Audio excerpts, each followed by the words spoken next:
बिस्मिल्लाहिर्रहमानिर्रहीम। अस्सलाम वालेकुम। आज मैं लाई हूँ आपके लिए घर पर रस मलाई बनाने की तरतीब।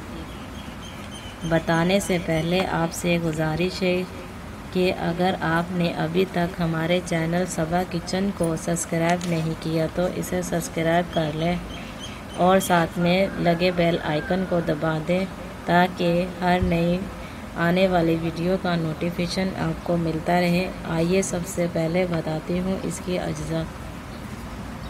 सूखा दूध 1 कप, घी चाय का चम्मच, ताज़ा दूध इतना कि गोलियाँ डूब जाए, चीनी कप, बेकिंग पाउडर 1 चाय का चम्मच, अंडा 1 अदद। अब मैं तैयार करने की तरतीब बताती हूँ। सूखा दूध, घी, अंडा और बेकिंग पाउडर मिलाएं। मज़ीद ज़रूरत हो तो ताज़ा दूध डालकर मलें। अब गोलियां बना लें। दूध में चीनी हल करके एक उबाल देकर उतार लें। तमाम गोलियां इसमें साथ साथ डालकर 2 मिनट हल्की आंच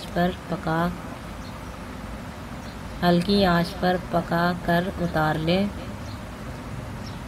ठंडा करके इस्तेमाल करें। मज़ीद अच्छी वीडियो देखने के लिए हमारे चैनल को सब्सक्राइब करें और वीडियो अच्छी लगे तो इसे लाइक और शेयर करें। शुक्रिया।